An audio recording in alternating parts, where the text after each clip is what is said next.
Good morning mga kadeop. Time check, 6:48 na ng umaga. So, ang plano natin ngayon, failed tayo dun sa Blanca River kasi nga sarado. So, may nakita tayo sa ditong Era Cottage. So, pupunta natin. Ayan siya.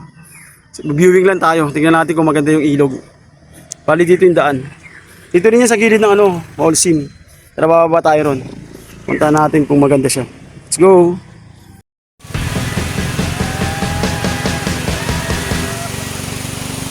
Mula ron, mga ilang minuto tayo nagbike, siguro mga 5 minutes. Tapos ito na yung ating kabady. Susundan nyo lang yung araw, nakalagay naman Era Cottage. So ito na yung makikita mo pagbaba mo rito. Ayan, Era parking to, napakalaki. Pwede to sa may mga sasakyan. Siyempre yung daanan, hindi naman siya sementado. Pero hindi naman ganun lubak-lubak. Sa baba yung yung ilog, ayun may daanan dun. So bababa tayo. Mag-viewing lang tayo dito, hindi tayo maliligo. Pero kung maganda, bakit hindi? Pwede tayo mag-stay. Ito yung mga bago pala na dito na paliguan. Hindi pa natutuklasan ng mga tao siguro. Parang bago pa lang siya. Puro puno, mahogany, nyog. Dito mo na yung parking area nila. Ayun yung ilog sa baba. Nakita na natin. Ayun yung ilog sa baba Karugtong din siguro to ng ng 4A Reyes Ayun ilog sa baba. So bababa tayo, titignan natin. Hindi na natin siguro kaya yung bike natin ilog sa baba, kitang kita may tindahan doon kasi wala namang gano'ng paninda. Yan, titignan natin siya. Ito yung parking area sa taas. Ayun Ayan, may bata. Hello! Ayan, may bata siya May bata. So wala pa tayong nakakausap. Tingnan muna natin sa baba. Ayun, may nakabike. Parang bago lang itong paliguan na to. Tara, baba tayo. Iwan natin yung bike natin. Ako lang bababa. Ayan yung baba. Ayan sa baba. Mga ilang minuto lang yan. May mga cottage sa baba Pero kaya natin buhatin yung bike. Kaya mo lang buhatin, baka lang. Hanggang sa baba. Hindi naman tayo magtatagal Dito ka lang, ako lang bababa. Ayaw mo ba ako lang bababa? Dito ka lang. Pero kung maganda, ikaw yung kabantay. Maliligo ka rin? Anong gawin? Lote. Sino nagbabantay? Ay, ikaw? Diyan yung daanan, pababa. Akala ko dito. Ibablog lang namin tong lugar nyo para makilala. Okay lang? Ano to, Era, Era Cottage. Sana kami sa kabila. Sa may Langka River, sarado. Kasi nga may aksidente raw. Sa Langka River. Ito karugtong. Hello. Tumba yan. Tumba. Wag galaw Tumba Okay. Tara, baba tayo. Tingnan natin kung maganda yung ilog. Yan mga kadeo. Bababa tayo. Tingnan natin ang ganda ng Era Cottage dito sa Narosagaray. Talagang napakaganda. Yan yung bisikleta natin. Yan yung kabady natin. So bababa tayo. Alamin natin mga details dito kung magkano yung entrance, magkano yung cottage. Malapit lang. Saka may gabay naman siya, may hagdanan. Tingnan natin kung malinaw yung ilog. Kasi karugtong dito ng ng 4 areas Ingat-ingat lang kasi yung daanan. Bali ilang minuto lang yung bababain mo. Wala pa nga siguro 5 minuto. Tapos makikita mo na yung ilog na to na napakaganda. Tapos yung mga cottage, tabi-tabi siya. Ayun Ayun lang naman siya lapit lang. Ayun yung bisikleta natin So malapit lang, ilang minuto lang yung bababain. Hindi siya nakakapagod.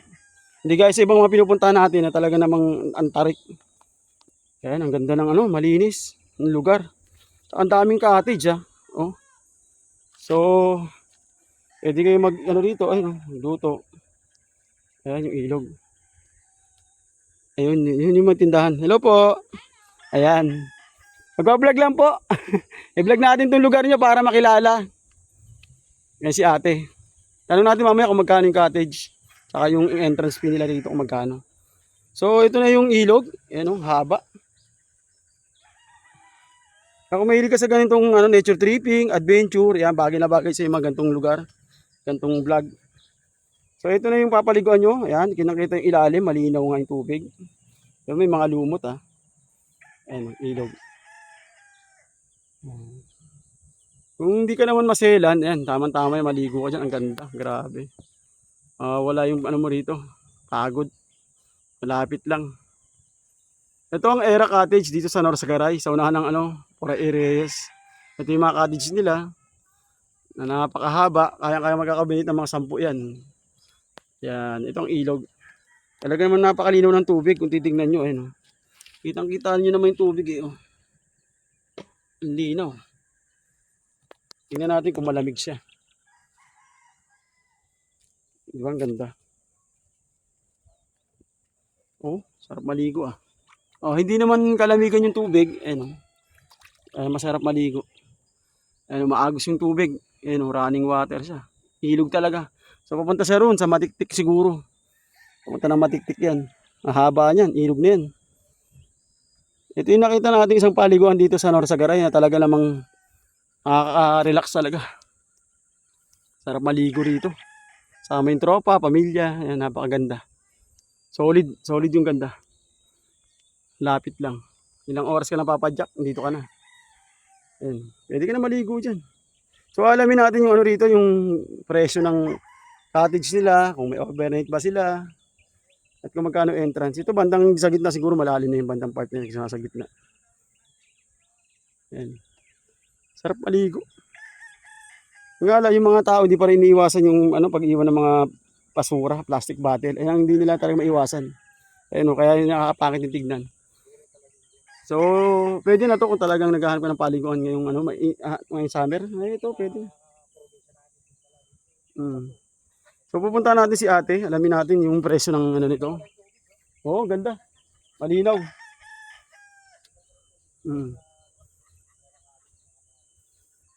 Ito, ayan. Ito yung mga cottage nila. Ito, meron silang bignay. Kinakain to yung bunga na yan. Maasim-asim yan.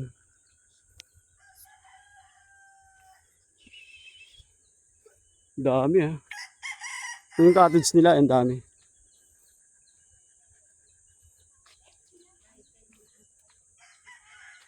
Ayun, may tindahan pala rito. Ayun, may mga tindahan. Kaya pwede kayong bumili dyan ng mga kailangan nyo. So ito siya. Ganda, solid. Panalo yung niya rito. Pwede rin sa mga bata kasi mababaw lang naman. Ayun, may mga isda-isda pa. Talagang napaka-solid. Thumbs up tayo. Ayun yung kabady natin nandun. Sa 2 oras mong pagpadyak, 2 oras, nandito ka na sa napakagandang ilog na to. Ng Norsagaray. Ganda. Pwede tayo maligo dyan. So, mabait yung mga lokal dito.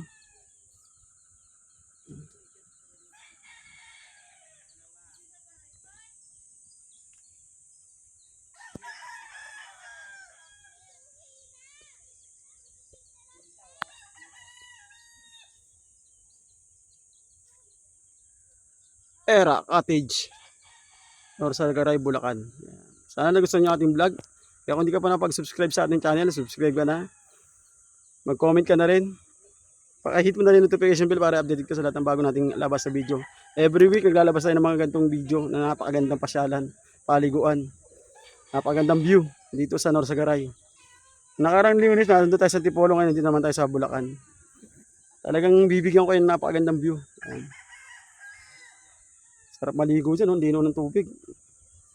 Pakashare na lang yung video natin para updated ka sa natin.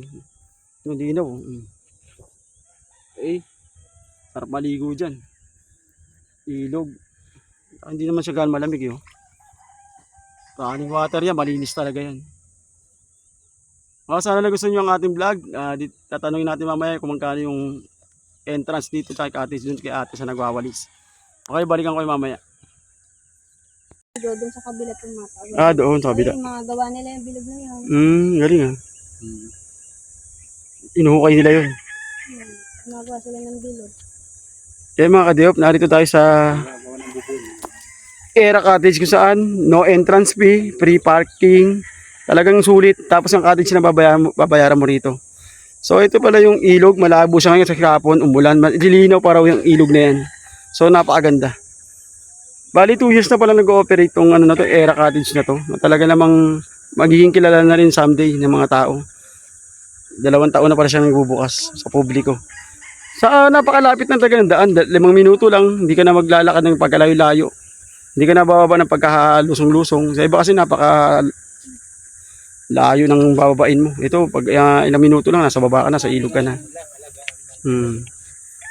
Pag umulan pala malabo, pero ito ngayong mga ilang minuto lang to, siguro mamaya-maya malinaw na to. Kasi umaagos nga siya. Ayan, shoutout sa mga taga Sitio Gulod, sa Garay Bulacan. Sa Garay River, sakop ng Matiktik. Ito si ate, tagalinis nito. Ayan. So, puntahan nyo na to kung naghanap kayo ng magandang paliguan. Itong Era Cottage, talaga namang sulit. Sulit ang niya dito. Puntahan yung 300 pesos na cottage. Ilog. Murang-mura lang. Recommended natin to sa mga pamilya. Safe na safe to sa mga bata kasi may mababaw na part. Yung dun sa gitna ay malalim na siguro yun. Tsaka yung agos niya hindi naman kalakasan kaya safe na safe siya. Kaya isa lang lagi nating sinasabi sa ating vlog, lagi tayong yung mga kalat natin, wag nating iwanan mga kagaya nito. Kahit may tagalinis, di ba? Alagaan natin yung ganito kagandang lugar para manatiling maganda. Para sa susunod na mga henerasyon, maabutan pa nila yung ganito kagandang ilog. Na talaga namang dadayuhin mo pa bago ka makapunta. Ayan. Okay, hanggang dito na lang ating vlog. Tinatapos ko na. Maraming salamat sa mga nakaabot sa dulo ng vlog na ito. Kung hindi ka pa nakapag-subscribe, subscribe ka na sa ating channel. At pakipindot mo na rin ang notification bell para update ka sa ating mga bagong labas na video. Okay? Hanggang dito na lang ating vlog. Pinuputol ka na. Mahaba-haba na. Peace out. Hanggang sunod na vlog.